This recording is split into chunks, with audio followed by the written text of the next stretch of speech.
Y'all are in for it today.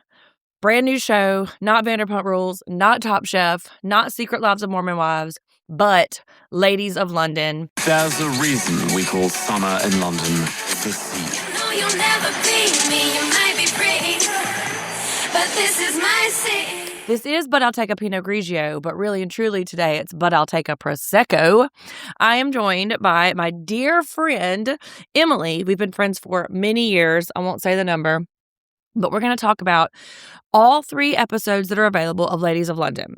Now, of course, I am the pop culture professor, self-proclaimed expert, master of none, but I'll let Emilie tell you a little bit about who she is and what her qualifications are to talk about these really rich, these really bitchy women.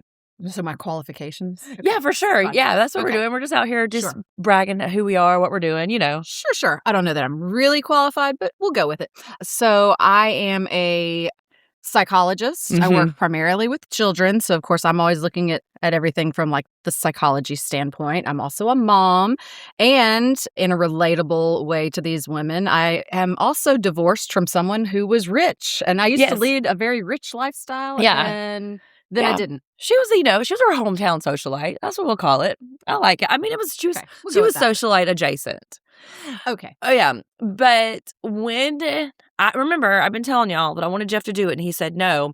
So when Emilie said she was interested, I was like, hell yeah, let's get on board. The first episode, we're going to talk about all 3. And we're going to kind of jump around a little bit just because most of this first 3 episodes are it's kind of like exposition. So if we don't go in order, just bear with us. And we will start dropping episodes once a week. But until then, we want to kind of get to know with us. But by all means, please find us on social media. Find us on YouTube, TikTok, Instagram. We are doing our Top Chef coverage, which drops on Monday nights right after the show. Season 12 of Vanderpump Rules just wrapped, but we are still doing our vintage Vanderpump Rules, which drops on Fridays and Mondays now. So find us there. And of course, always send us all your requests and all of your interests and any complaints, send them straight to Jeff. Don't send them to me or Emilie now that she's part of the shit show. You can send all your complaints to Emilie. Yeah, I mean, I'll never see them. I wouldn't even be able to find them. So That's right. Do send them to me. Yeah, absolutely. That's the play. That's the play. Oh, and I'll also add for my qualifications, I am just obsessed with British people. Yes. And just Britain in general. So this is what's really interesting to me is like, do I really love these folks or are they just super British and interesting? Like, I mean, or are they interesting or are they British? Are they funny or are they British? And and like their accents sometimes, even the American women have very posh accents. Like Kimmy, which we're going to get to it. I'll get ahead of myself. But even I didn't realize she was American. Oh, that was my first question. When I watched it, I literally wrote a note to myself. I go, wait. Is she British? Is she American? I can't tell. No. Because she kind of flip-flops between having a bit of a British accent and sounding American. And then she said something about, well, I've lived in London or Britain for like 25 years. But her dad is Haitian. Yeah. We're going to get to it. But so it's interesting. Whenever I heard her, I was like, oh, okay. But then we hear Micah, and we're like, oh, okay, University of Florida. Yes. We got you. But the very first one, and also, did you watch seasons 1 through 3? Because I did not. No. I didn't either. I actually thought this was a brand new show. I thought this was like the first. I was like, oh, this is so fun, but then you told me there were 4 seasons. Yeah. Well, it was in my awareness just because I try to like keep up with things. But Caroline Stansberry, who is fairly I love her. prevalent. I follow her. Yeah, she's from the Ladies of London. Oh, okay. I think. I don't know. Come at me, Pinot Squad. I don't know. I think she's. No, I feel like that could be correct. Because she was in Traitors, right? She was in the, I don't know. She was in the latest season of Traitors. But this one is called The New Reign. Get it? REI. I have a very limited scope of Bravo shows that I like, So Sundi is the Bravo universe. Yeah. The Bravo-verse expert. Much like Jeff, she is coming from, a place of, she's aware of the things, but not necessarily a scholar like I am. But she has laid out this incredible spread. Like, we are going full on theme. You know how I love a theme, people. This is our afternoon tea. We are. We're having high tea. Listen, this. You know I love a theme. Yes, she does. Listen, she is fancy. We have deviled eggs with caviar, and she wanted me to make sure that it was like the cheap kind. But listen, come on, even the cheap caviar is doing better than my fried bologna I had for lunch. Okay, and it's like these beautiful sandwiches and macaroons and like all this stuff. So it's really beautiful. Look on social media because I took lots of pictures. You'll see some of me eating. You also hear some of me guzzling the prosecco that we're drinking. We had our tea first. Yeah, we did. To be proper. Yeah, we did. But then we're having, but I think Prosecco is like proper for afternoon tea. I think so too. It goes either way. Yeah, for sure. I mean, whatever. It's broad daylight out and we're drinking, so it is what it is. It's just a fun excuse to bust out some of like my silver and make some fun little tiny appetizers that are definite girl meal. Oh yeah, for sure. I can't make this for like when like all the dudes are coming over. That's right. We're having girl dinner for sure. Definitely girl dinner. But some of you may not know this, but I studied abroad. I did not study in London. I studied in Oxford. And so I spent a little time in London. Yeah, no, it wasn't this kind of London. It was like the pub down the street. Like sounds pretty bougie to me. No, this was not what it is. But, and I will say this too. I did not hear one person. I did not interact with one person whose accent sounded like this.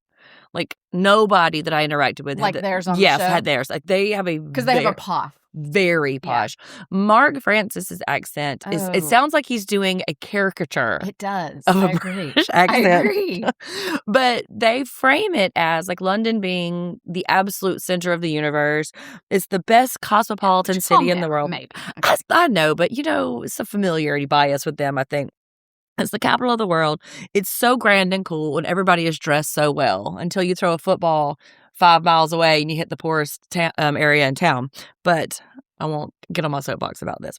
But I'm just going to listen. We're going to go through and like talk about them a little bit more in depth. But we have Emma, who is characterized as like elegant and the aristocrat of the she's bench. An actual like Marquess. A true like British like and nobility. She is duking it out with Meghan Markle over the title of first woman of color to be part of the aristocracy, and they did flash some tabloids. They threw some shade, and I have to say, like, poor Meghan Markle, I kind of feel bad for her sometimes. Like, sometimes I think she brings it on herself, but sometimes, like, God, we always have to throw shade on her. Listen, poor Meghan Markle all the way to the royal bank. Okay, like she got an actual prince. I'm so sorry. Love it. Emma, call me. I love you.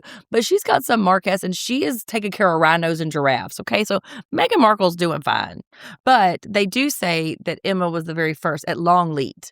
And I'm using these terms like I know. No, she said the very first in the aristocracy at all. Yes, okay. And she goes, and I still claim that. Mm-hmm. She's That's what I'm talking about. Like I mean, she's dying on that hill, like for sure. But also good for her because, I mean, that I cannot imagine that is probably a very tough. Well, the tabloids are so brutal in England. Like they don't even care about being racist. Ever, but I think they are really. Yeah. I mean, they're really bad and racist. They are pretty openly racist. And then Margot says the people from the South. I know. Where we don't ever see any of that. I know. Racism? So. I don't know. I don't know her. Yeah, no, never seen that. Margot. I'll listen. I'm already got beef with Margot. She's American. She's the one who is the actress. Yes. And her claim to fame, her very own claim to fame, is that she was like the sexiest British film ever. Yes, she was in the sexiest film apparently. Ever. Kimmy, who I'm going to say right now, hands down, my very favorite. Like, I love Kimmy. She is fun. The most. I love her. Her humor is just right in line with what I think I need. Yes. I love her so much. And like when they were doing their intro packages, everybody else had a little bit of a like descriptors. All Kimmy's was like, let's kick it off with a little tequila. Yeah. And that was only hers. So I was like, okay. You would identify with her. I do. I do love Kimmy. I find her to be very charming. But no, I love her too. And then Martha, who is a very beautiful mess. She is. See, I love her too. Yeah, I do too. Yes. She's the one who has the bird, who's Hecate, which I like relate to that. I do have a tattoo in honor of Hecate.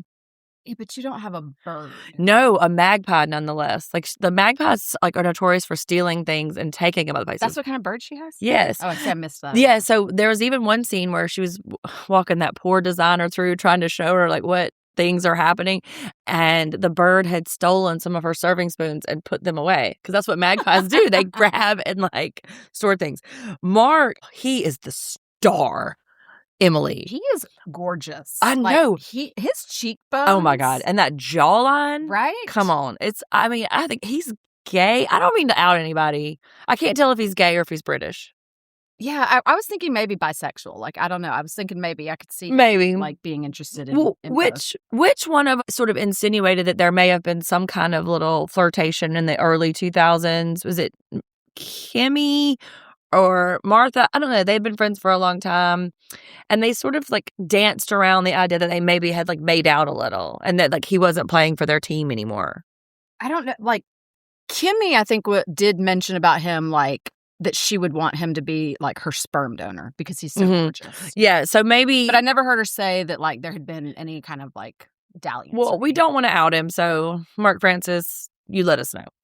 Then Lottie, who is married to that ridiculous person with that stupid mustache. Like, come on. How dare you, sir? Be serious. No, I won't. I kind of love them, though. I mean, I like her too. I kind of like this couple. Like, she's the youngest too, right? Probably. Because she's pregnant. I mean, she's pregnant. Yeah. And the rest of the women are talking about like things that, you know, are like 40-year-old women problems for sure. So, yeah. I would say that's probably safe to say that she's probably the youngest of them. But I kind of liked their, like at first I was sort of like, yeah, all right, this feels a little ridiculous. And I mean, it probably is a little bit. But I liked their whole thing where they're like, you know, they dress alike sometimes. Okay. No. Do this like. No. As they're like sort of Emilie. It's like their job kind of thing. They work together, so they're on this team, and she's like, it's kind of like just having your best friend is like your husband, but then I've got girl time too. You know, like, I kind of loved that. Don't know how I feel about matching with your partner. Well, if you are a stylist / designer couple, and that's sort of your like shtick. You're being too generous, I think. Like, that's crazy. That I don't know. Oh, I didn't say in my background. I also have a background in design and fashion. Mm-hmm. Before I became a psychologist, I actually have a degree in apparel merchandising and design, and worked as a buyer for a few years in New York for Ralph Lauren. So I come at things from, I love the fashion, like, not that I'm like the most fashionable person. You're but fairly fashionable. Y'all, like, don't let her fool you. Do not let this woman fool you. She is. I appreciate the aesthetic and like the chances that people take. When you see the photos from today, I am wearing a St. Patty's shirt that says, if I shenan once, I'll shenan again. And she has on a very posh jumpsuit and a beautiful shawl. So let you be the judge. Okay? You know me. And then we have Missy or Miss A. I don't know, that the accent over the E is throwing me a little. Is she? No. No. She's got this like. She does.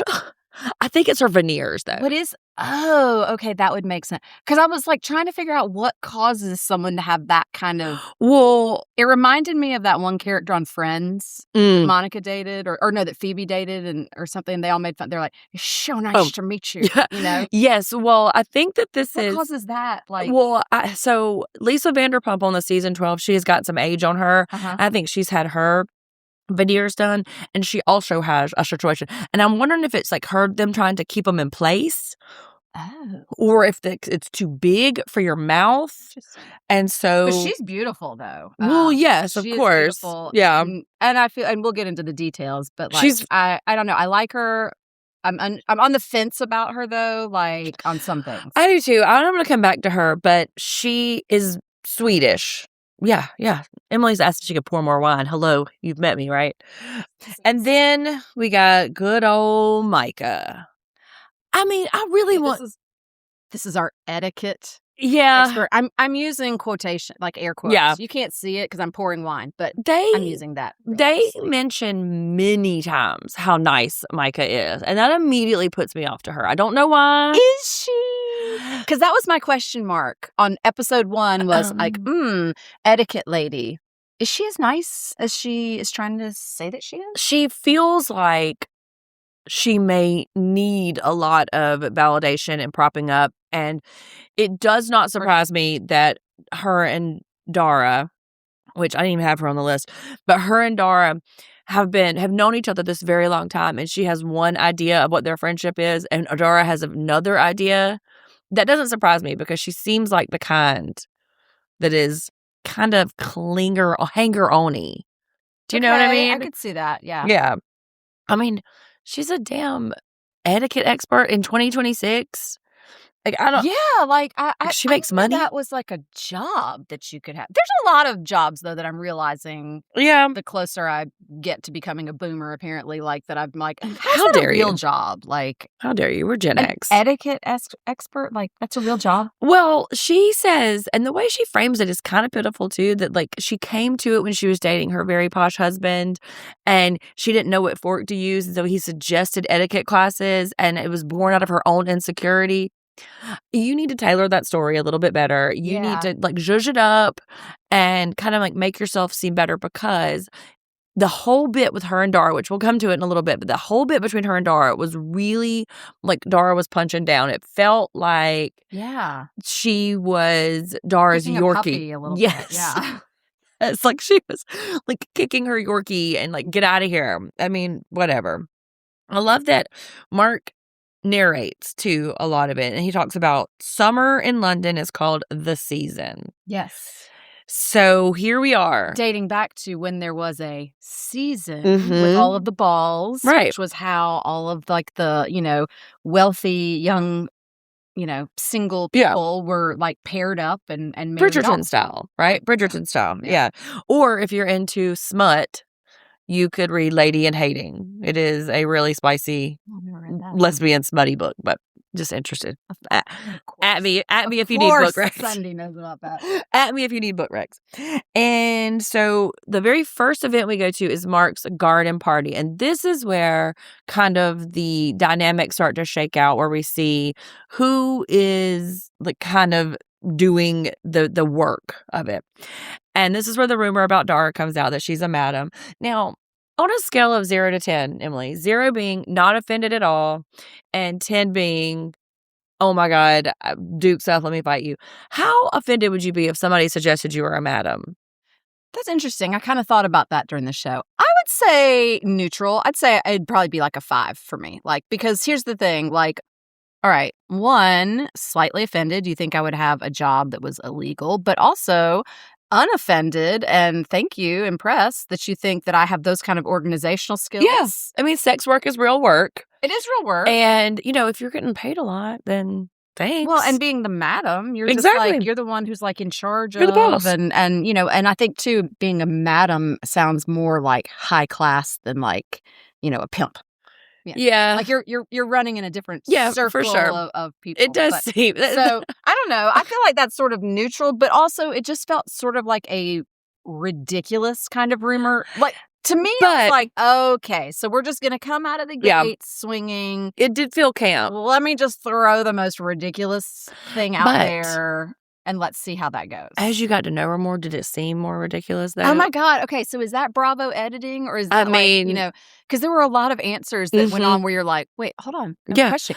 Like at one point she says later on, like, oh, well, I mean, I'm in charge of 2 businesses or I run 2 businesses and blah. Mhm. And everyone's like, well, what the fuck is the second business? Yeah. And the other lady was like, oh yeah, she's a connector. She brings people together. Like, And then Missy was like, I went out on a date with someone she set me up with. I thought she was going to be there and then I she mean, didn't show up. I'm gonna tell you this. Look, the Pinot Squad has heard this a million times, but the devil works hard, but Bravo editors work harder. They are always like at these people's throats. They are not gonna let them like lie or miss a beat. So I don't know. You might be right. Is it editing or is she really like a nefarious? But she's an architect. She's a Harvard architect. Okay. And she's friends with Serena Williams. Ugh. She's an architect. No Have you shade heard? against Serena Williams. I just I did know. not love that. Like that little know. scene where she drops it. Like she's a very close, good friend. of Yeah. mine. And that business where And everyone who worked for her was even looking at each other like, okay, Yeah. you say so. yeah, You know, I'm like, gonna don't get to know. Dara in a minute. Yeah, I've got a lot to say about her. She really rubbing me the wrong way. She was not at the garden party, but Mark wants us to know. And sometimes the Chiron calls him Mark Francis, Uh-huh. but everybody else calls him Mark. I feel like Mark Francis is a much more like elegant way to talk about him, but Yeah. everybody calls him Mark, but the Chiron says Mark Francis. But he's not a socialite. He's a social animal. That's right. Oh, I noticed that too. Social animal. And I find if you were to like draw a stereotype of a male British social person, right? This is what it would look like. He works for charities. He's very well dressed. His accent is this way. He always deflects things in a way. He never has a real conversation about anything. Like, he is really performing some very specific stereotypes, right? Yes, agreed. Yes. He also considers himself a nasty bitch. He's a nasty bitch. I mean, I love anybody who identifies that way. I'm going to have to work bring on it. my Yeah. accent. I need to, so I can do some accent work. I'm not there yet. Yeah, I'm not going to attempt it. I'm not there yet, but I'm working on it. Then we meet Kimmy. She says that she's been in London for 25 years and there's not as much judgment in London. And, at home, she was like, at home, if you want to have champagne at 11 a.m., they call you a problem drinker. But in London, I just like to say that's not been my experience. I mean, listen, then call me a problem drinker, everybody. Call me a problem drinker. You got to pick and choose your days. I don't do it on the day I got to run Do we? carpool or anything. Yeah, I mean, but like generally speaking, I'm not going to judge someone who has a little brunch cocktail. well, I mean, for sure. Like, I feel like her commitment to the drinking, though, is kind of her personality at this point. Which is kind of interesting, too, because we have like a couple of like absolute non-drinkers, too. Because we got Prego. Yeah, well, one is pregnant, obviously. Yeah. And then, what's her name? Margot. Says that I don't know how I feel about that Martha, like, broke her. Yeah, made her drink so much that she could never drink again. Yeah, afterwards. she held her mouth open. That sounds like a you problem. All right. Right. Like that sounds like maybe did you go to college? Did you not learn? And two, the story is couched in this. Like, we went to Ibiza for a whole week for a boyfriend trip. Then we went to the Scottish to do this, and this. And I just drank so much. So she held her mouth open and poured booze down it on these free trips to Scotland and Ibiza. Like, tough cookie. Like, I can't with her. Yeah. Missy, though, that dress. How old is Missy? Well, probably older than someone who needs to wear like a Band-Aid as a top. I mean, and this is like, she's got a great figure. Yes. And hey, whatever. A strong breeze hates to see her coming, though. But like, my problem is not even that like her age and wearing this like very naked dress to this garden party. Like, to me, it just didn't seem appropriate. It didn't feel like it was like the correct level of like nice, like, I don't know. I'm a big try to dress for the occasion kind of person. Nobody else had their ribs out. Yeah. Yeah. Also, too, isn't it really cold in Sweden? Like, is it just exponentially warmer in London? So she's like, oh, yeah, so, 80% of my body area should be seen. Like, that just seems like a lot of skin to be showing in, for a 65-degree day. But, Agreed. Nip slips are her best friend. But then I just wrote, because I'm mean as fuck, but fillers are her lifesavers, because that's why I'm wondering, like, it's hard to tell how old she is. It is. Yeah. Because at some angles, she looks like a well-preserved, like, early 40s. Yes.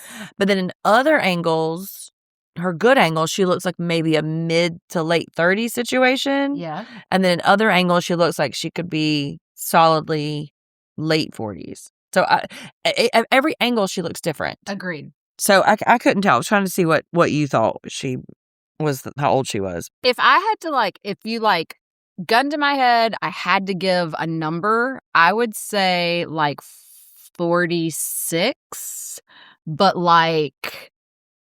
good maintenance along the line. Yeah. I mean, she seems like she could be 46. She and her injectionist are like BFFs. She's getting touched up at the slightest, whatever. Yeah. And I mean, she was a former model. So she's got, good genetics. Like she's, skin is looking good still and figure is still looking good, so. And also, yeah, I'd say late 40s, but I could be wrong. And I have a feeling that quite a few of these women had so work not 46. done. I take that back. 46 is obviously not late 40s. 48. We'll go with the 48. 46 is on the 50 side of 40s, so it's late 40s. I'm just saying, but she also.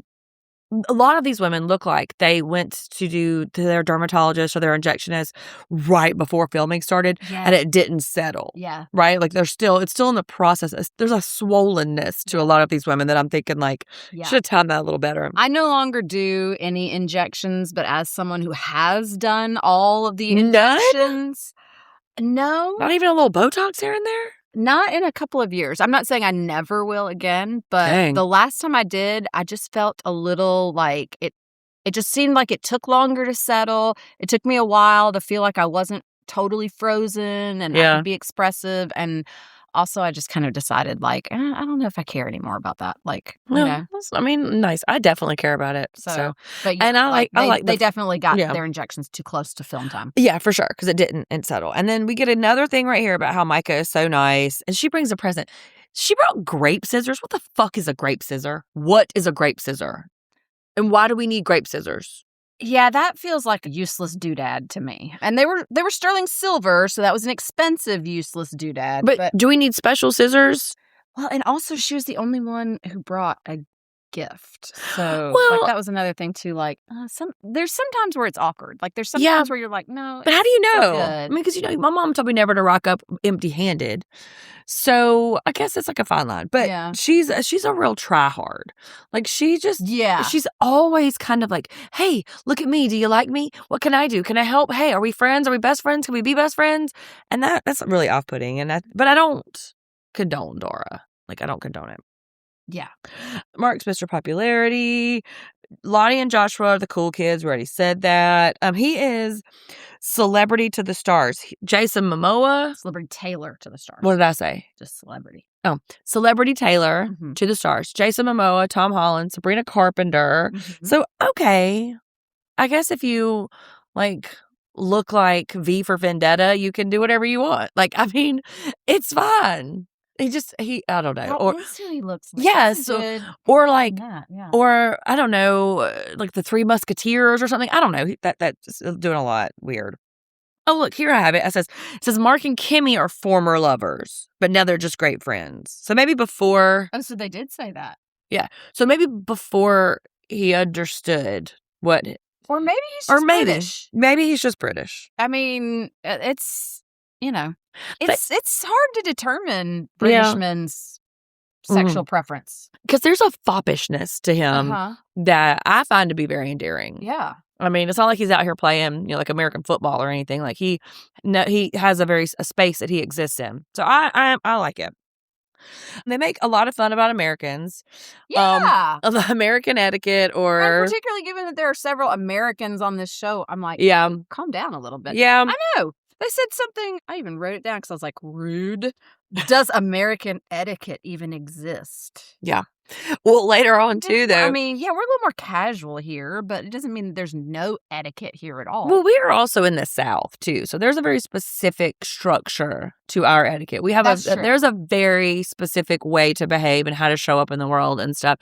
But also, this is where that whole Dara Madam story starts, and made me laugh too because Micah is just so pressed. She's like, no, absolutely not. We've been friends for 24 years. No. And if this happened in America, that is a defamation of character. And Lottie's like, yeah, leave it to an American to go straight to suing. I mean, she's not wrong. I was like, okay. She's not wrong. That really is like the American go-to is like, I don't like it. Let me sue you. And then this is the flash too, where we see how different Dara's perception is because the editors, God love them. Man, Bravo was doing the real overtime work. Oh yeah, these editors on making that, and it was like word for word. Like, Micah's like, she's my best friend. We've been friends for forever. She's the greatest person ever. And Dora's like, I mean, we're okay friends. Yeah, we've known each other. Yeah, we're not that close. And they're like, we call each other Bunny. Please don't call me Bunny.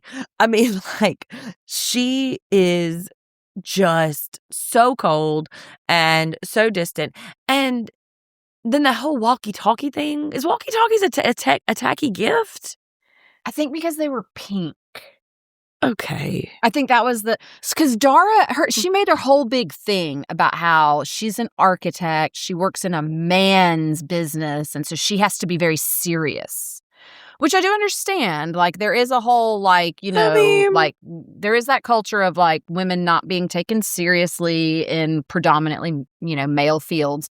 But I think, aren't we kind of past that? Aren't we kind of at a place where women should be like, you're right, I'm not a dude. I bring something way more amazing to the table. Like, I bring my femininity. I bring my, female perspective on things in addition to, I've got the same training as, all these other archetypes. Yeah, she seems... To me, she just makes a real, like she's trying to, like, put on a persona of, like, I'm just a bad bitch. Like, I'm such a boss and blah, blah, blah. And she's above it all. Like, and she takes herself very seriously. Yes.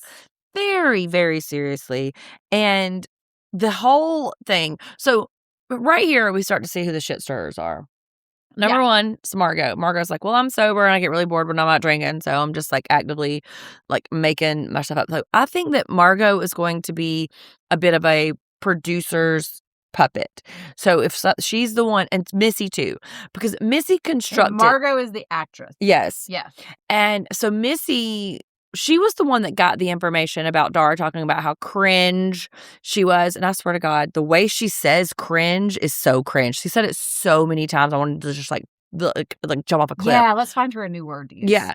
Well, that was the clue that like alerted Micah to know that she really did say that because apparently Dara does use that word. Yes. And apparently it's an American idiom. So, but we start to see because Margot really eggs her on. Missy has this like whole idea that, oh, well, I need to know the truth. The truth has got to be the biggest priority. And it's just, we're not great. We shouldn't be out here saying these things about women. And like, I'm like, okay, this is episode 1. Calm down. We've got plenty of time for you to stir the shit. I had to laugh too a little bit with Missy because she was kind of like running to like, it felt to me like she was running to bunches of different groups of people at this garden party. Like, well, but Micah doesn't know that Dara said blah, blah, blah about her. Should I say something? Should I say something? Should I get in the middle of it? And everyone was like, no, you should not. No, you should not. And she's like, I think I'm going to say something. And she even talked to her therapist about it. And her therapist said, and she misinterpreted what her therapist said. Her therapist was like, listen, you know what? You've got to live your life boldly. And if people get mad, then so be it. That's not what he meant. Okay. He did not mean go run tell that business. And then people get mad. Like she was hell bent on telling that shit. And so that is why I think we got to watch her. Like she's going to be the one who's going to be the stirrer, like the puppet string. The pot stirrer.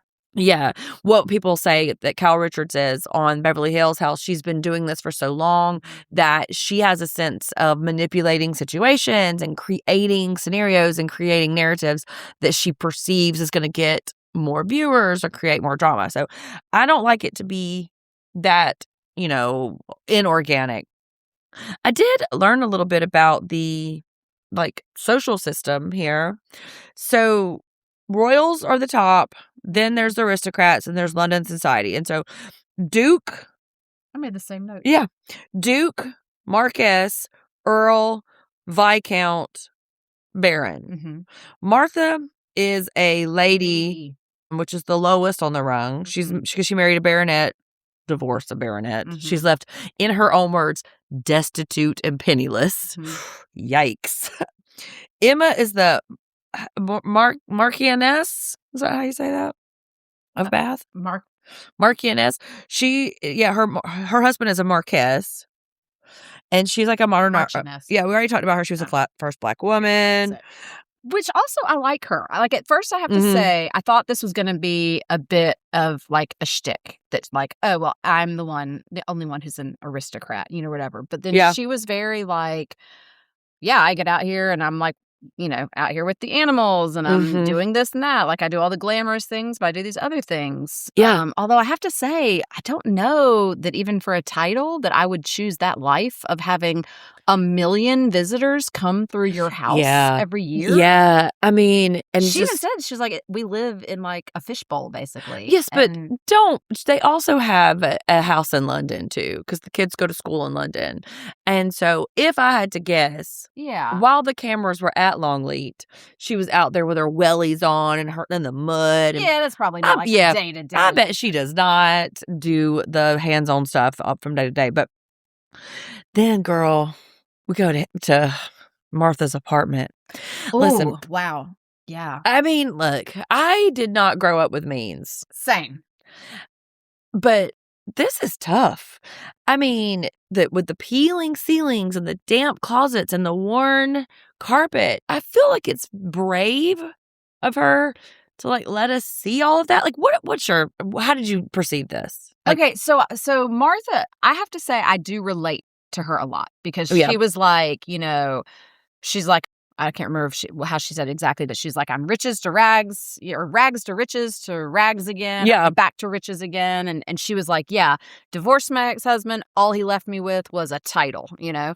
Girl, I feel that. I didn't even get a title from my divorce, but, so I understand this whole, like, rags to riches to rags again situation. But, like, even in my raggiest position, if we're going to say it that way. Not your raggiest. Would I have ever just been like, yeah, I live in this house where all of the closets and this whole side of the house are damp and Look, it's peeling, the paint is literally just falling around me. Like, what? So is she choosing this apartment that she chose because it's like this prime location? Like she's saying she's basically in like, the Buckhead location. Did we even but get in like the poorest, But like in episode 3 that we got a snippet of where everybody lives, but we didn't even get where she lived. Yeah, no, I never heard. So I mean, I don't know. And you say that you relate to her. Early on, I was like, oh, this woman reminds me of Emily. She's very tender. She's very smart. I relate in some ways. Until she becomes like an idiot. Until she gave her keys to someone she doesn't even know. And then gives 300 to someone she doesn't know. Like, that's not Emily. Well, no, I think he is a painter, you guys. Yeah, I had to give it to him in cash. Construction. Girl, what? No. Yeah, I mean, until then, because she's so like gentle, but also very smart. And she's a former model, and she was this very glamorous, very fun person. And apparently, she's just lost her fucking mind. Like, I mean, yeah. Which there's some season 3 on that to talk. I mean, episode. Yes.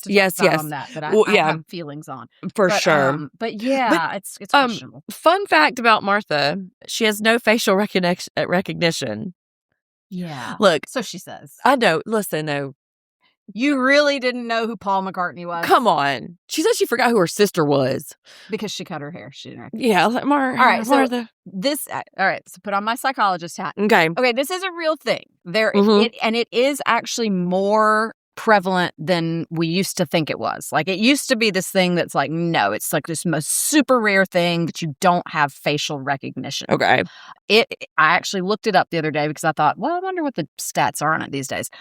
Supposedly, according, to Google, it's like 3% of the population does actually have facial blindness. That's a lot. Which is a lot more than my understanding of it was. Yeah.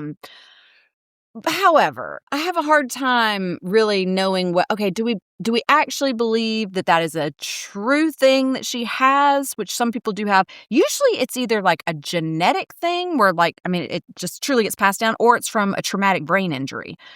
And she hasn't mentioned that she had either of those, although some of her decisions... I was about to say, doesn't she have some symptoms of a TBI? Some of her decisions are questionable, and given how big of a party girl she was, could there have been an untreated concussion along the line? Absolutely. But so I do question, okay, is this something I say?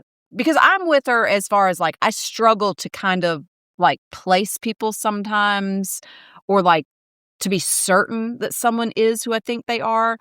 That to me is more that my eyesight is bad, and if they're more than 5 feet away from me, okay, I don't see very well. I'm not sure that is what was happening. This woman, but she literally was asking, according to her, Sir Paul McCartney. And then, oh, are you in a band? Oh, what band were you in? And then once she even realizes she sings a John Lennon song to him, I'm like, come on, man, come on. Yeah. But when they flash back to all her pictures, she just seems so fun, and I want to hang out with Martha in the early 2000s. She would have been right up my alley. We would have caused a lot of trouble. What would you do if you were visiting Martha and that goddamn bird landed on your shoulder?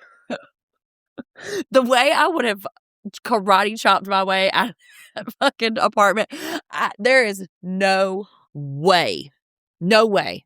I mean, I wouldn't have karate chopped my way out of the apartment. I would have. That's someone's pet. But I think I'm not I like to okay, like I can look at birds No. outside, but I don't want them around me. No. Birds carry a lot of diseases. And they are stuff, like, wildly unstable. They're nervous creatures. well, and she forced her friend to put on goggles because she was But- like, if your eyes move, it might peck your eyes Yeah, out. that'd have been it. I'm like, can we sit outside? I cannot sit in here with Hecate.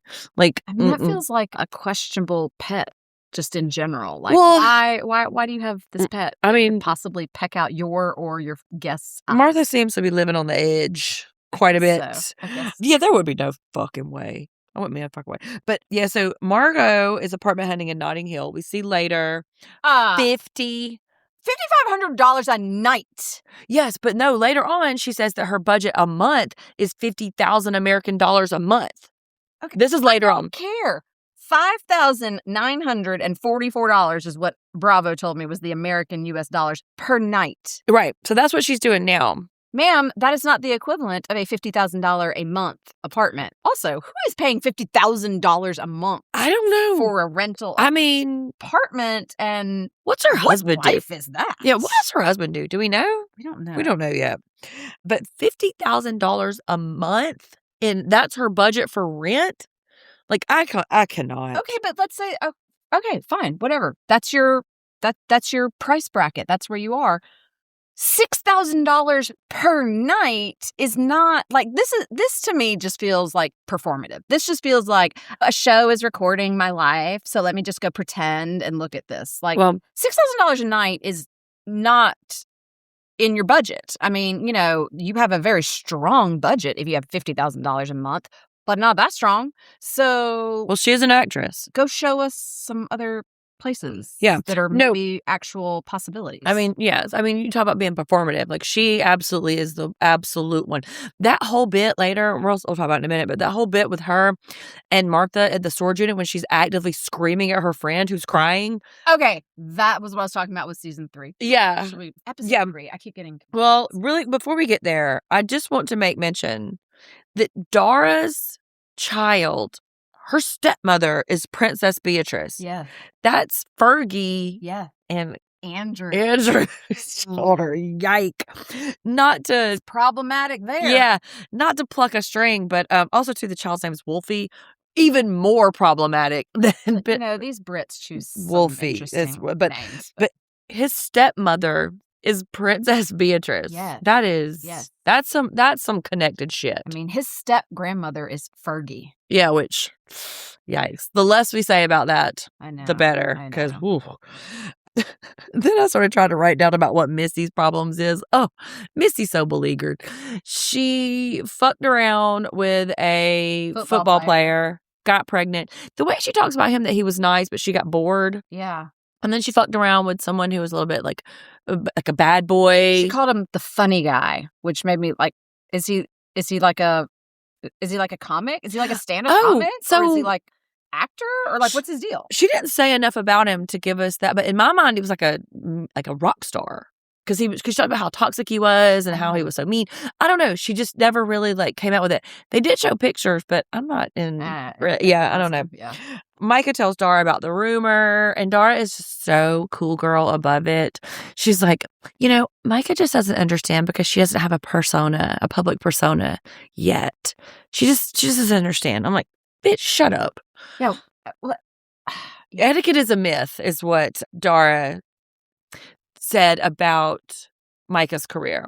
That she is low class and tacky, that etiquette's a myth, and she just doesn't really understand what it's like to be famous or rich, all that. And that's where episode 1 ends. And we're kind of overlapping, but this time, episode 2 is, I know what you said last summer.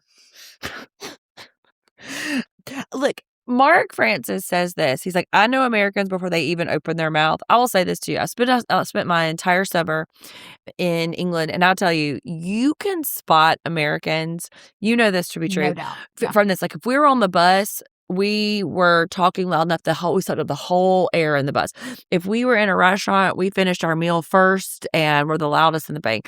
We are touching people. We are chatting. Then Emma makes that joke too. So that I didn't take that too personally, because Americans might as well walk around with a neon sign above their head saying, American, American. Yeah. Yeah. Well, you know what it is? It's all that, years of freedom. Supposedly. Exactly. Yeah. All of the freedom that we've enjoyed. So here's what I think about like the whole like Britain, like US thing.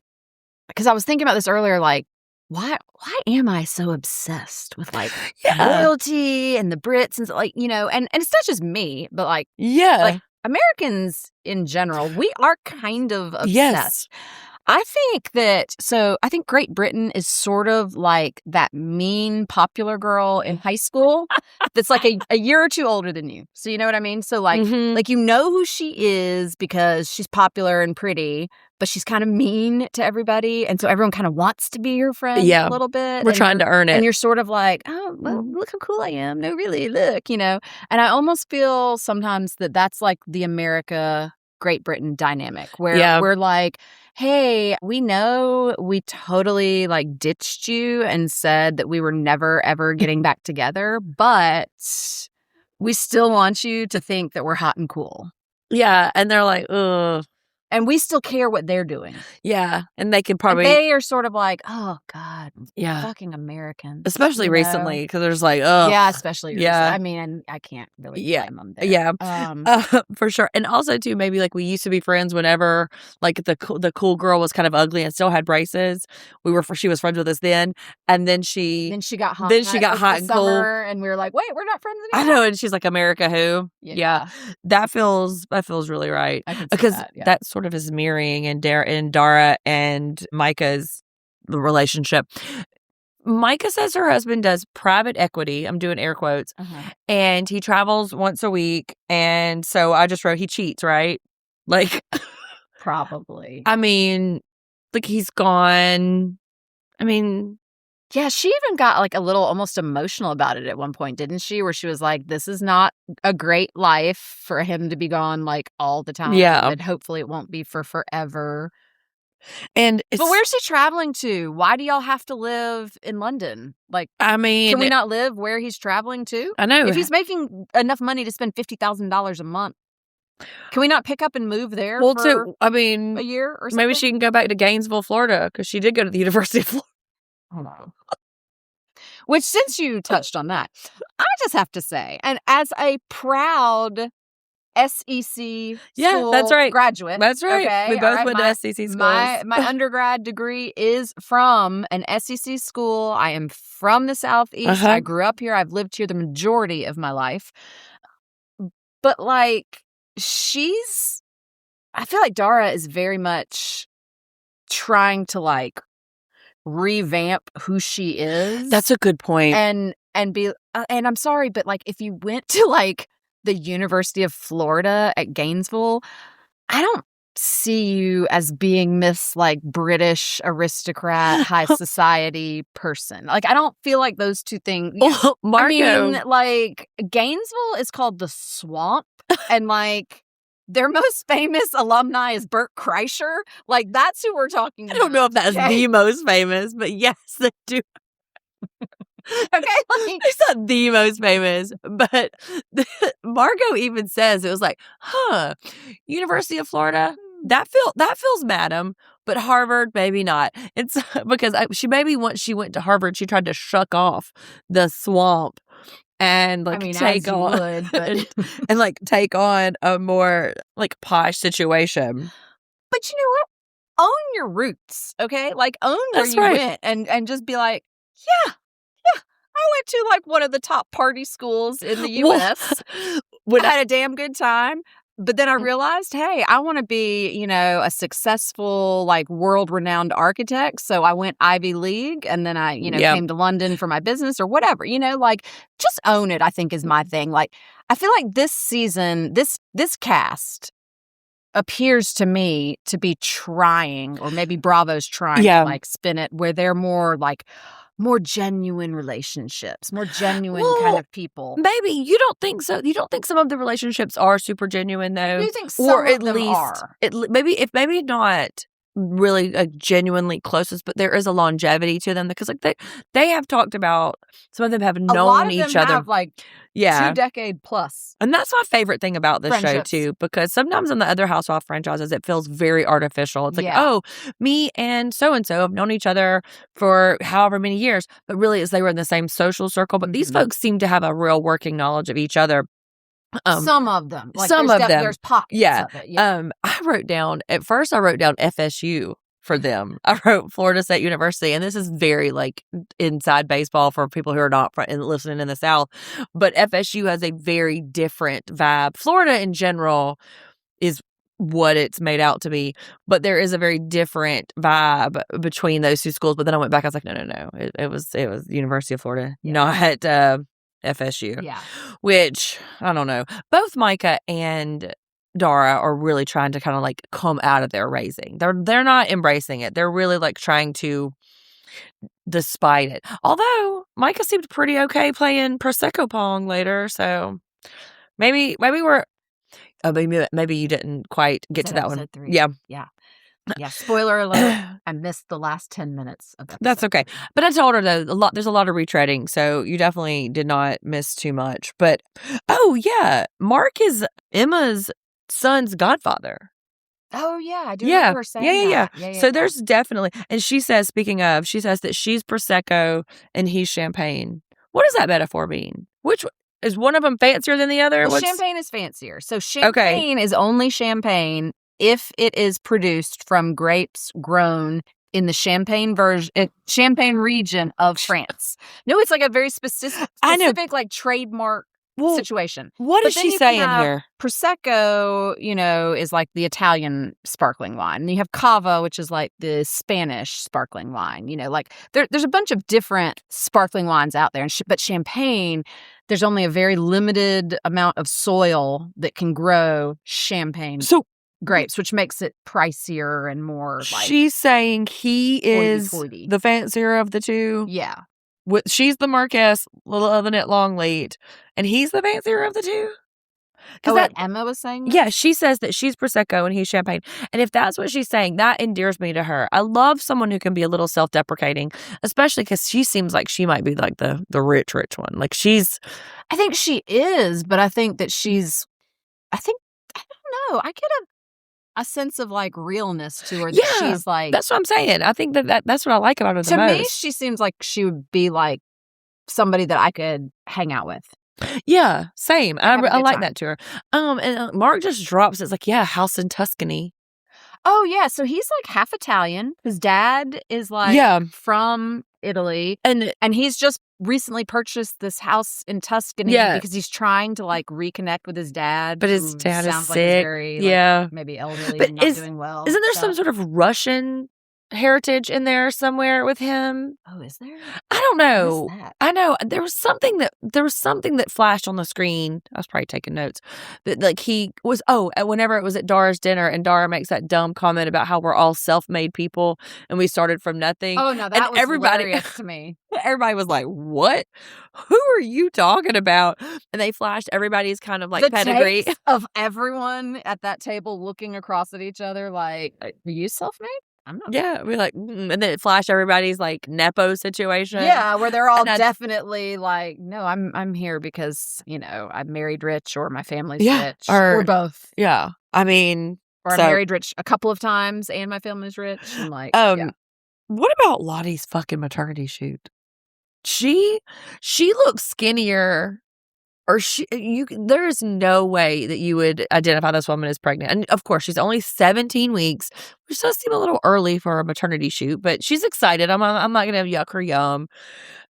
Yeah, I don't know. I mean, look, I was excited both times I was pregnant. I did do maternity pictures both times, not me. But it was when I was about to just bust at the seams because I wanted a picture of like, hey, look, no, this was what my belly looked like, that kind of thing. I hated every second of it. I hated every second of being pregnant. But I don't know her backstory on that, so I'm going to give her a little bit of a grace, on that because maybe she's been trying to get pregnant for a long time, so this is Okay. super exciting, or maybe this was like she Um, didn't think she was going to.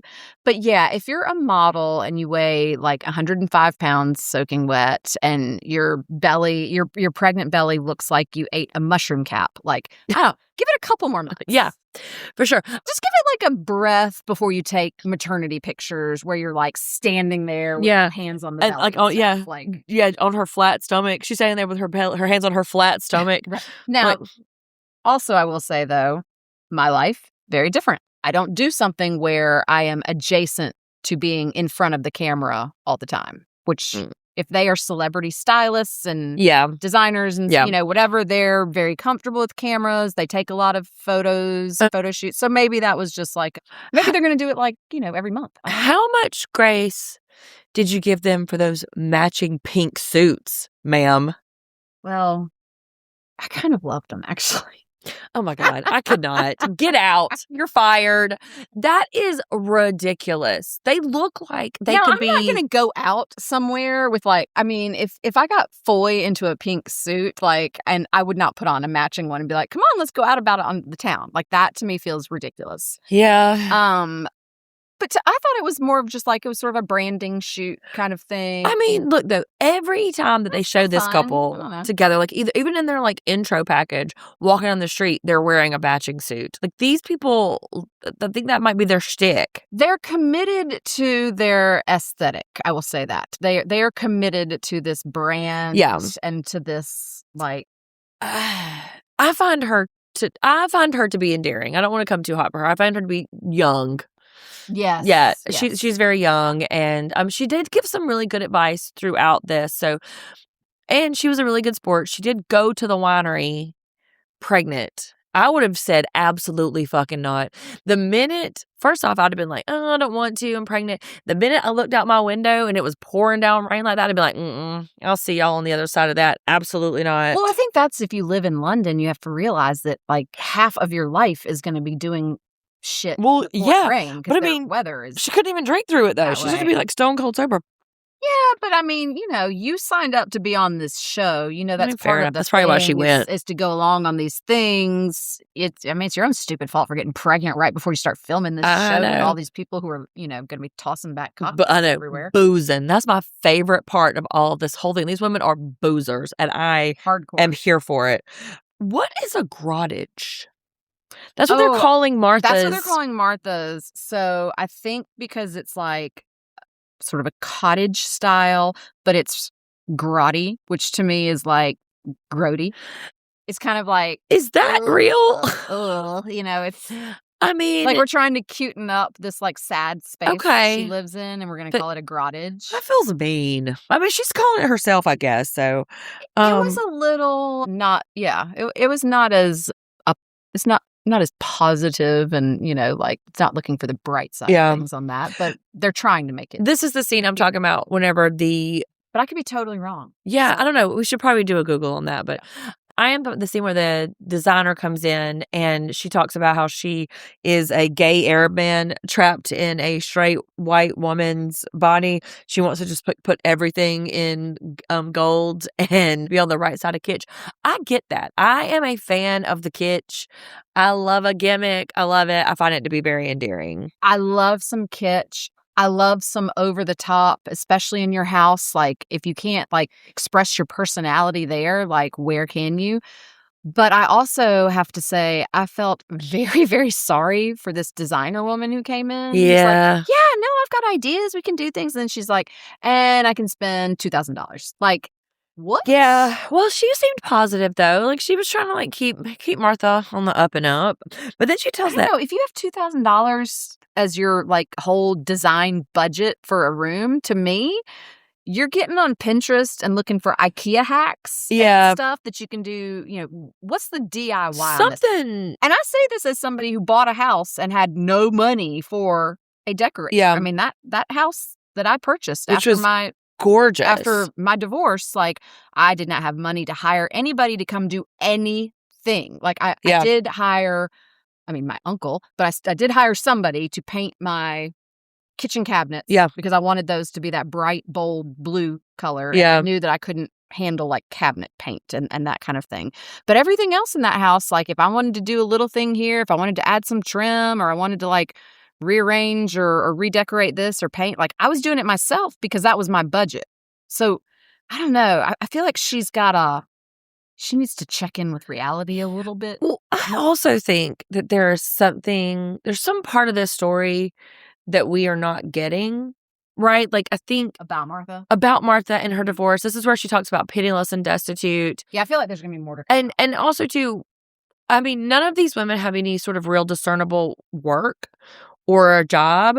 And so if Martha is as destitute as she is, like, how is she just affording to live her life? Like, I need a little bit more information. And I have not done any Googling, which I feel like if I did, I'd probably, really reveal the story. But I kind of want to, like, save it. Maybe let the show tell me what it wants me to know. And then, and then there's this whole bit about Missy and her damn husband and therapy and blah, blah, blah, blah, blah. And I started writing down some things that they were saying about a Croydon facelift. Oh, I missed that one. Okay, so What's a Croydon facelift? Okay, so Margot and Martha go to the park. Did you see that part where they went to the park? Mm-hmm. And she gets her to open a gift. This is before the Croydon face part. This is where she talks about $50,000 a month for rent. And that's where Martha says she gave $300 to the man in the park. Yeah. Just to paint. Yeah. That she doesn't even know if he's actually a painter. Yeah. And she's like, oh, well, that was for him to go buy the supplies. No, I don't think it was. Ma'am, So have you ever had any like business transaction ever in your life? This is where Martha started losing me because I was like, oh, she's so resilient, like my friend Emily, like she's just so smart about things. And I was like, oh no, this is where it ends. So then they start showing people getting ready for Dara's party, and Emma's talking about the Croydon facelift, which apparently is a really tight ponytail that poor people use. That it's like really high and tight, which leads me to ask the question, does Micah only wear ponytails? Apparently. We have only seen her hair as a pony. And also, she obviously is fighting her natural hair texture. And I want to tell her, please stop. Please just let your hair do what it's Is that what's happening? To do. Because here's what happens. She's got all these super tight ponytails, but they never look sleek because it starts curling at her hairline. Yeah. Because if you have wavy or curly hair, you cannot get it completely straight all the time if you ever sweat at all. Because like it's going to start to go back to its natural. And the ponytail is an extension. Her to start let's embrace what is actually going on with your hair. Well, she doesn't feel like she's comfortable in her. She's not comfortable in her skin. Exactly. And like the ponytail is an extension. It has to be, right? Because it looks so heavy and so long. Yeah. And then we get to Dara's party. And, there's not a whole lot to say. Emma came in late because she was at a party at Kensington Palace. Well, for a fragrance launch with the poet laureate. Mm-hmm. But this whole thing, what do you make of Missy's performance here? Like, she was doing too much. Yeah. I feel like she was trying to turn the attention to her, I don't know. To me, it felt like this is the situation where we're at a dinner party at a restaurant at this super long table because there's 12 people here, it's not a little intimate 4-person, we're right here, we can have in-depth conversation. Yeah. And then it turns into this, okay, well this is obviously the correct location for us to hash out, calling out Dara for being, a two-faced bitch and talking smack and whatever. And then Missy it was she felt I feel like she's trying to insert herself into everything. That's how it felt to me. And I wanted to be you've watched too many Housewives episodes. Uh-huh. This does not feel organic. This is the very first time that this whole crowd is together. Yeah, you can wait till episode 5 or 6 right? You bust it out. And I think that the drama, quote, would have unfolded naturally, but she's trying to jam it in, almost hurry up and let me get this drama started. But And Dara obviously has never seen one episode of Housewives. No, apparently she is very unfamiliar with the brand and what happens on these shows. Because Micah tries to pull for her chat. Acts like this is wild to her that anyone would be like. She keeps saying, this is not what we should do. We should just move. We should want to have a nice dinner. This is not the time or place for this. And then Micah comes down and tries like, hey, can we go have her for a chat? She's like, no, we're not doing that. That's not how you perform. And then the editors just piece to resistance. I did not say those things to her. Cut to, okay, I said those things. And she's like, no, I am not calling you a liar. I don't want you to record this. I definitely said those. This woman said, cut. That is not how a Bravo show works. And Bravo said, LOL. Yeah, exactly. It was like, no, ma'am. There's no cutsies in Bravo land. I know. And then she was just like, ma'am, we are going to record you doing every single thing that you could possibly do. Really? I mean, she was like, fuck it. This is not for me. I'm done. And she just was like, nope. Left the whole situation, which, what show did she think she was on?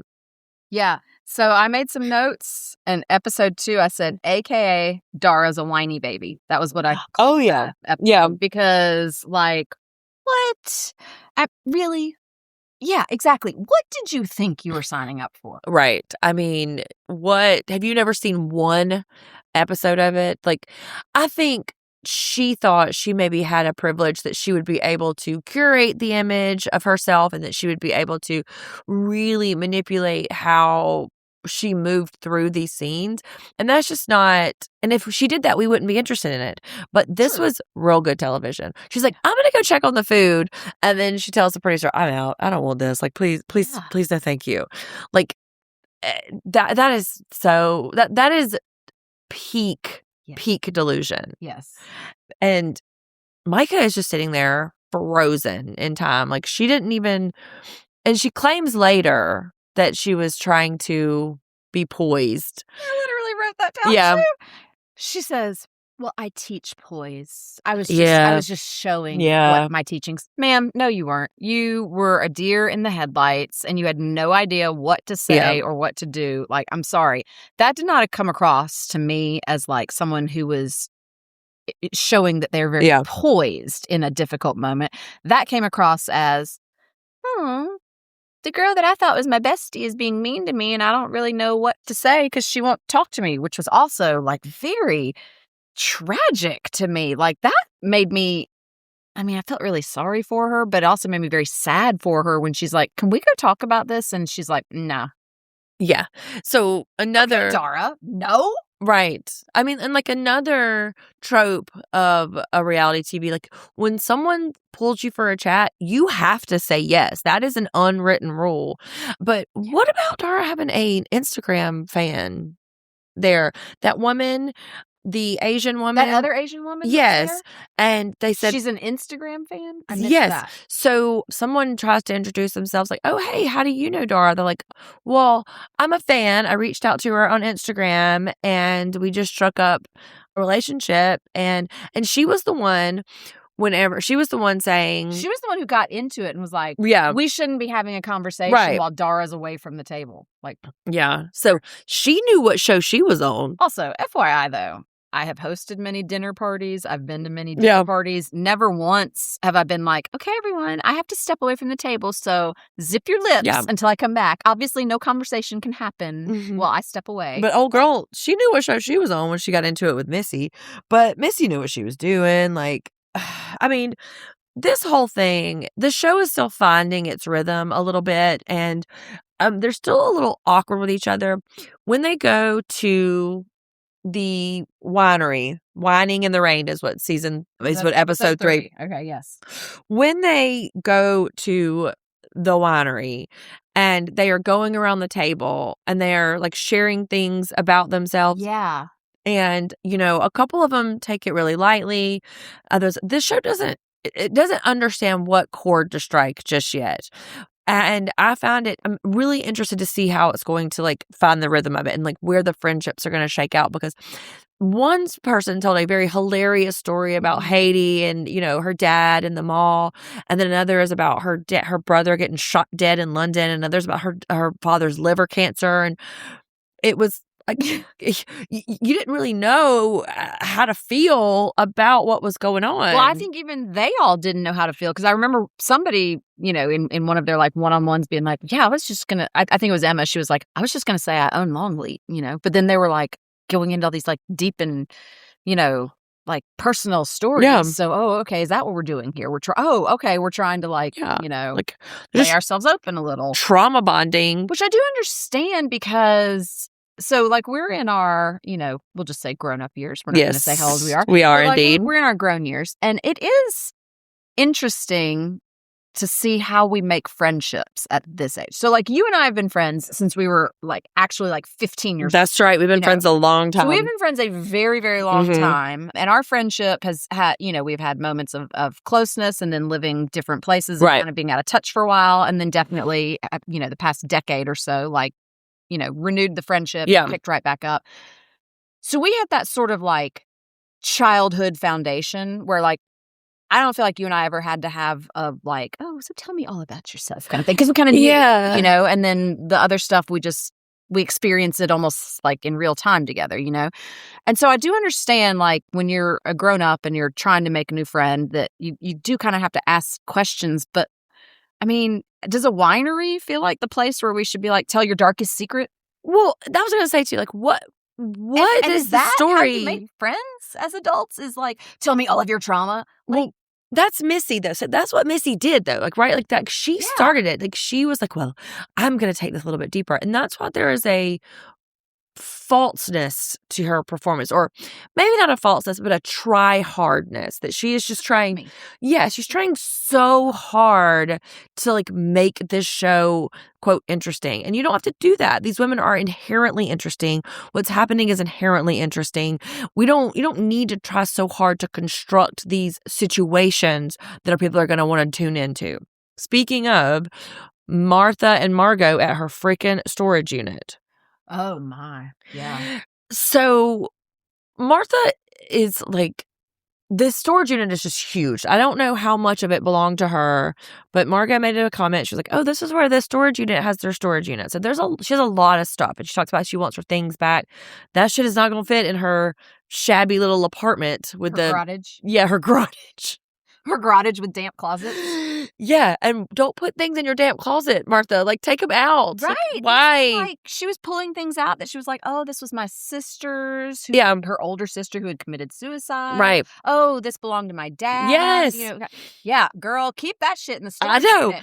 Do not put that in your damp closet. Do not bring it back to the garage where it's going to get all moldy. That's right. Save Polly's hats. Yeah. Okay.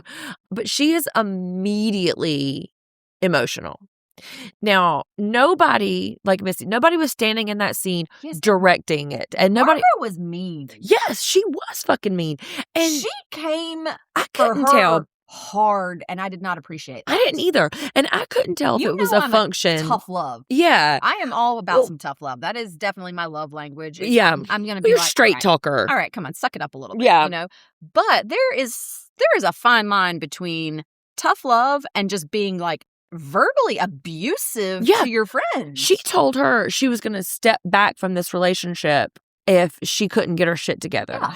And so this is what I was going to say, though. I was like, I couldn't tell if this was a function of them being friends a really long time, right? Because oftentimes you can be more straightforward with it. Totally agree. Or was it a function of some kind of thing that we hadn't seen? Because there seems kind of like underlying animosity. Like, Margot blames her. She broke her in Ibiza. Well, it's the name of your band or whatever. And that's a good point. There's something going on. And like, for her to be that way to this woman who is obviously crying, and then Martha has to apologize to her for being an idiot. Like, I don't know. Just did not feel right. I felt like episode 3, we had a lot of gaslighting situations going on. Yeah. Okay. So like that one at the storage unit, definitely. I felt like Margot was being way too harsh towards Martha. Now, granted, Martha you're kind of a fucking idiot that you handed your That keys is- to your apartment. that Girl, is you so have true. had a stalker before, and you're not more protective of your personal space. Like, I have had a stalker before too, back in college. Like a crazy situation happened, and it made me very hyper aware of security, and what you need to do to and just also as an adult woman in the how world. are you not more aware of I know. not doing, things that And, are going like- to put you in a dangerous And situation? put your psychologist hat on for a second. The way Martha's like, I am so tired of these men just using me, and I'm not going to let this man drive me out of my home. Like, what is she going through in that moment? Like, what?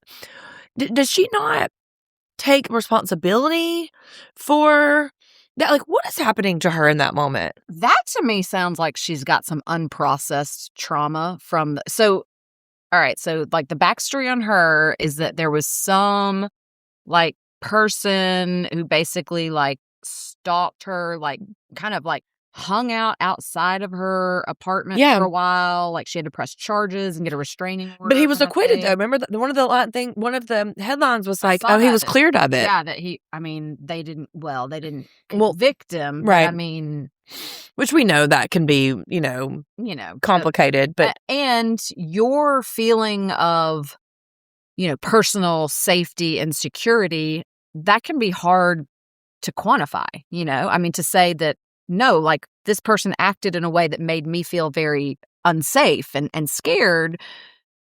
Okay, but that could also be from previous experiences and traumas that like you're perceiving something as being more dangerous than like the general public is thinking that it is, But like if you really have all of this trauma, if you really have had these experiences, then yeah, why are you turning around and handing over your keys to someone? But wouldn't it be just? You're recording? Yeah, I am a little bit. I'm at. Picture. My son was taking a picture. No, I was going to do a little bit of a video if you guys can see video. us, and Emily's just smiling away. But wouldn't it make you more likely to be distrustful? Wouldn't it be like, hey, man, I don't think that I should be handing my keys over and handing $300 to a man? Like, Absolutely. I mean, also, too, Martha's not a young lady. Like, she is No. not a 25-year-old woman. She is 45 years old. And But that again is And that why I broke think my that heart. she has got some sort of unprocessed trauma somewhere in her life. Because when you experience, a significant trauma, you can get caught in the emotional age, basically, where you are. Like if you don't process that, you can sort of get stuck in like, that's why we have people who are in their 40s, but, acting like they're like 18, 20, 25, because they emotionally get stunted when there is a traumatic experience that they then either pretend didn't happen or that they say, oh, no, I'm over it, though, but they've never really actually worked through it and done like the deep work. How old was Martha when this stalker happened? Was she 17? Like, no, I think it was just recently, though, right? It was more recent, yeah. Yeah. But then she also, pulls out that like her older sister had bipolar disorder. Yes. Suicide. And Margot says, okay. I mean, like there's some stuff to unpack there, Well, and that was what was really cruel to me because Margot was like, you're basically committing suicide when you're doing all this. I know. They'll throw that out I at know. someone who lost their sibling Awful. to suicide. Like, Awful. think about your words, man, Really, Like, I mean, dead serious. And then Margot comes around. I was like, I'm sorry I yelled at you. And then Martha apologizes to her. So they obviously have been friends a really long time, but I don't know how healthy this relationship is between the two of them. Like, I think especially Margot being sober, and she may be one of those people who are really superior about being sober. And the idea... She does bring it up a lot. Yeah. And the idea that, oh, well, I am of my right mind and everybody else around me is just boozing it up. And so I have this, like, leg up on good decision making. Like, I don't know. I don't care for her. I find her to be a little pushy, which, I'm an American, so I can talk about the American pushiness. But there is a bravado about Margot that is just really, and you know what? She's got way too much bravado for that woman who wore that ugly ass black coat to the storage unit. Okay. And also, I can't believe that we're like, an hour into this but like, way too much bravado for someone who your claim to fame is basically a porn movie. Well, okay? softcore. Yeah, it's softcore porn. But it went to Cannes. She said that many times. It went to Cannes. I mean, all of the things that they kept flashing up on the screen were that, like, it's the only, like, non-porno classification movie where she we have homework. Made her male co-star ejaculate on screen. They flashed those headlines so fast that I couldn't. Is that what I saw? Yeah. On accident? No, I believe that was part of the scene. But I'm sorry.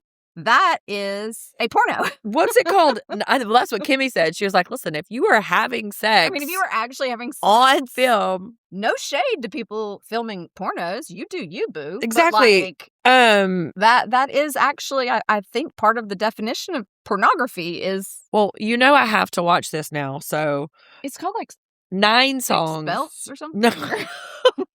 It's called 9 songs. 9 songs. That's it. Makes more sense. So, but I wonder if I'm going to be able to find it. Because sometimes I have a hard time finding like British stuff. Sorry, I was looking at Sunday Google's on air. Yeah.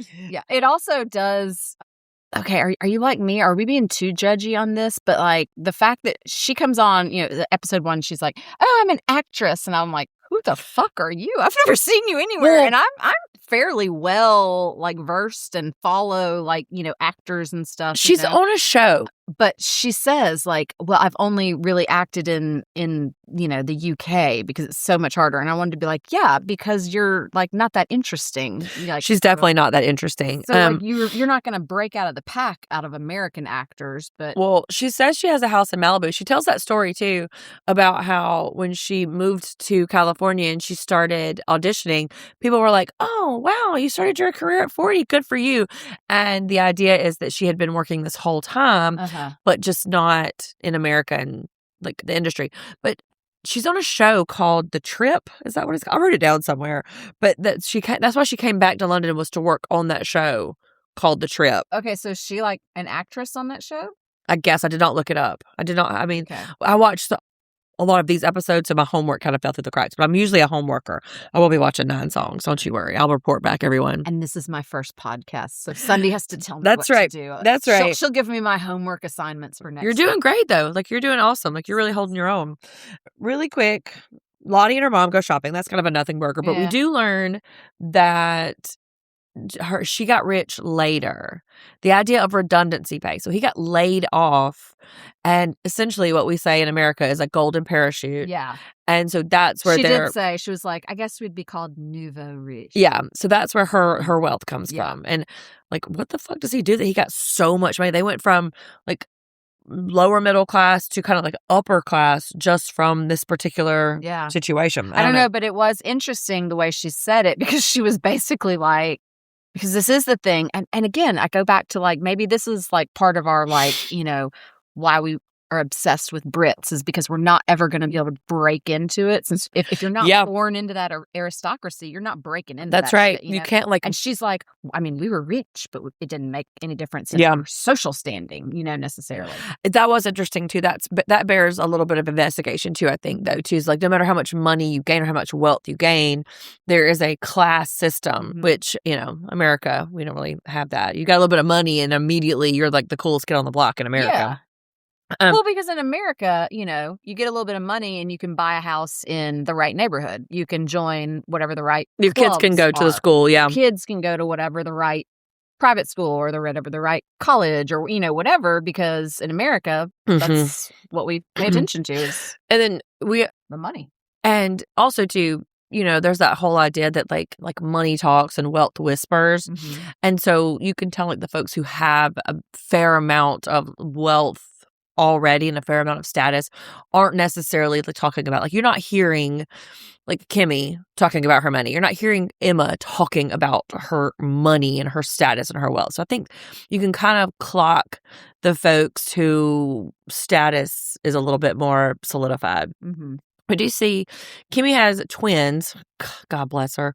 One of her daughters is on the spectrum, and her son, and then she has this weird relationship. All of them have very strange relationships with their husbands or partners or Well, that's her ex-husband. right, but they were together for They were 20 married years. for like 20, Yes. 20 or 25 But years. she got pregnant when they were estranged. Then they decided to raise them together. And then he disappeared for 4 years. And now he's back. And it's just a very kind of fluid, movable it was structure. interesting. Yeah. And then there's that lunch between Micah and Dara. And Micah, yes. So this is the other episode, or the other like instance of gaslighting on this show that Yes. we're talking about. Yes. Because she literally, so Micah is like, oh, I haven't really been in like my right mind since that dinner. I've been thinking about it. I've been thinking about like the stuff or whatever. And Dara literally goes, have you really? Yeah. I wrote that too. That is so have dismissive. You really? Yes, bitch, I have. Yeah. I thought you were my best friend. And then at this like big fancy dinner, like this other girl that I don't even know from anybody is telling me that my supposed bestie is calling me cringe after I walk away and saying all these other things. Of course I've been thinking about that. But it's a way for her to belittle her and a way to like put her on her heels and say like, what you're saying is stupid. And she also... yeah. What about me? You hurt me. Can you...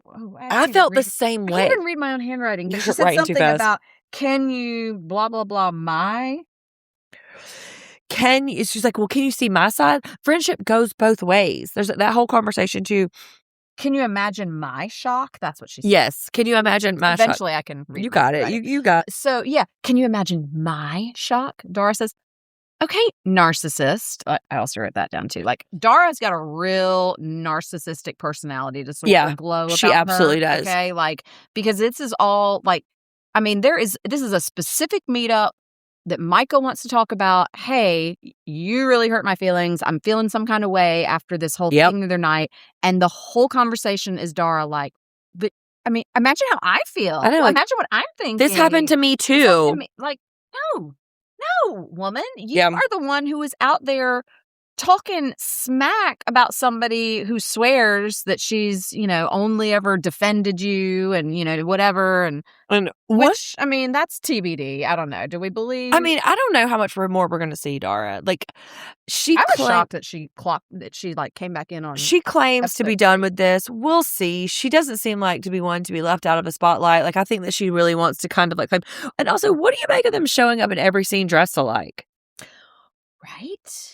And is that a clue that they are really friends or that they, like, I don't know, but that was like the third scene in a row. Or is this like Micah has been like wanting to like be like her for so long? She's single white female. She can like predict like what Dara's going to wear. I mean, she dresses like her because she thinks that that's going to, I mean, because there is a very, it's a psychological principle that like, when you mirror somebody, it makes them like you more, Yeah. Like when you're on a date, if you both like lean on your hand or you both like are kind of shifting the same way and stuff like typically it happens like subliminally, like when you're just like when you're vibing with somebody, you start to kind of mirror each other a little. But it is a thing that some people will try to do in order to kind of enhance their relationship. Doesn't Dara seem like the kind of person who would do that though, who would kind of adapt to Yes, I mean, would Micah would be the kind who would adapt to someone? She totally sees that way. Yeah, for sure. So is that what's happening? Because she's known Dara for so long. Like she knows her wardrobe. She knows kind of how she dresses for certain things. And so she's like, oh, let me dress similarly so that it creates this like warm, fuzzy glow. I mean, I wouldn't put it past her though, but I hope that this TV show kind of reveals it to Micah. And Micah's like, okay, well, because she does say, there's two Daras. I'm going to get the one that I'm friends with and the one that I can't trust. And so I'm hoping that it kind of comes out, which I don't know if we're going to see her or not on the next few episodes. I think it bears repeating. We're going to watch. I feel like we will. Yeah, we're about to watch the season 4. Thank you, Bravo, for sending us screeners. And because we'll be able to see. But like next episode, all this business, because we didn't really talk about how Kimmy's complaining on the drive home about, oh my God, like these sob stories. This is just so annoying. And Margot was like, it's literally a sob story. Like these women are being very vulnerable. And Kimmy was just like, I just really don't want to deal with this. This is not how I wanted it. I wanted a more fun, relaxed evening, tell a fun story. And so Margot immediately goes, tells Missy, like I said, like those two right there, those two are going to be the annoying ones. So we're going to get that. There's going to be a naked art event next time. All right. And then there's going to be the very classic trope, get your finger out of my face, which Margot... One of them says that? Yes, Margot says it to Kimmy. Do you think that's in like the contract when you sign the Bravo maybe. show that somebody has Maybe. to say it? Because, I mean, I don't even watch all the Bravo shows, but It's very that is classic. a line that I think shows up in almost every season of every Bravo show. It's really classic. So we'll see. I would love to see a British version of a Housewives fight like that, just seeing how it's going to shake out, I think. So I feel like we can get that. We've got enough Americans in this show that are going to like... Yeah. You know, they're not going to hold... Kimmy's half and half, I think, though. Yeah. Okay, so we've come to the end of the 3 of all of our ladies of London. Who do you connect with the most? Like, who do you perceive is the closest to your personhood? Because they're all good and bad. There's all some really great things about some people. There's also some really bad things about them. So you can pick and choose if you want. So, like, there's different, like, I would say, like, at different moments, I kind of, like, identified with different ones. So, like, Martha, like, when she was, like, you know, got married, it turned out to not be a happy marriage. I'm building my life, like, on my own kind of thing. Yes, I can relate to that. But then, as we have already stated, she kind of is a little bit of an idiot, like, with no, like, worldly common sense. Yeah. And that's very much not me. You know? Like, I'm not going to do some real dumb stuff. I'll do some dumb stuff, but not like what she's doing. Yeah. So like I can kind of identify with that a little bit. I kind of can identify with Kimmy a little bit. In that she's just like super fun, life of the party, and like just enjoys having a good time. But then also has that side of her where she's like a dedicated mom, you know, because that's very much how I feel like my life is. Like I've got my time that's my social, that I'm with friends and out and about. But then I've got my kids and they are, you know, my whole everything, you know. So I don't know. I guess those two a little bit. Mine was definitely Kimmy. Like, Kimmy, yeah, I can see that. And also, too, that whole bit where Kimmy is feeling so uncomfortable with the amount of vulnerability and the sharing. Not that I don't enjoy sharing, but these women who do not know each other very well, they are at a winery trip and they are spilling these very traumatic stories. And she was just uncomfortable with that. I related to that. I'm like, hey, man, this is just not the time or place. Like, could you just not like tell me about the worst thing that's ever happened to you when I'm trying to enjoy my Prosecco? Would that be okay? And yeah, it felt almost a little like we only have, you know, 8 episodes to get everything out in. That's a good point. And so we're gonna like, you know, trauma bond early on to that's try a good to, point. Yeah, it felt a little disingenuine to me. Like it didn't feel like the natural progression, which again, I mean, they do only have a limited number of episodes, so Bravo might be back there going, hey, just, you know, spill your guts. And also Mark Francis, in the ways in which he is always trying to diffuse a situation immediately. Like, you know, things get tense and he's like, oh, ha ha ha, let's talk about what's important. Our looks. Yeah.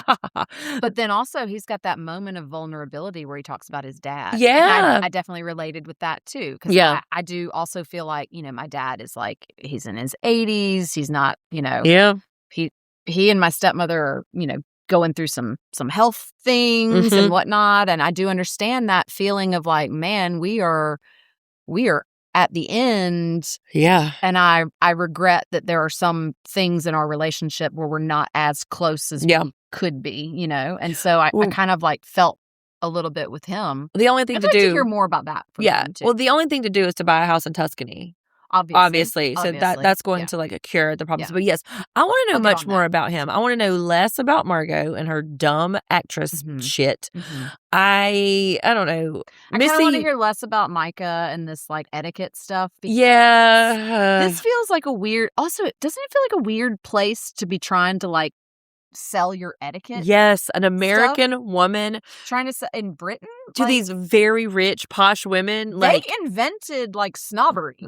You know, I mean, they invented all of the. It's kind of like trying to sell sand at the beach, but your sand is of lower quality. You know, like it does. I want to know more about her husband. I think something is happening, and I bet you he did not want her to do this show.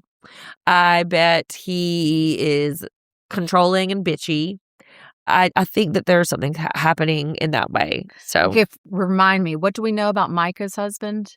he is the private equity guy who travels and he's only home once a week. He speaks German, or he's from Austria, See, I or get them all Copenhagen, right. or somewhere. Hey, Bravo, here's a note for next season. No. Get some names that are vastly different, because I'm confusing all the names in my There's so many M names. There's too many M names here. There's all right, so many M names. Margot, the actress girl, that's who I was thinking of. I was thinking that she had the husband that she got all emotional about that travels all the time. But you're right, that's Micah. Right. What does Margot's husband do? I don't know. We don't know. We don't know what he does. Apparently, he's fairly successful because she's like looking at properties. $50,000. Which he may have said it, but it lost me.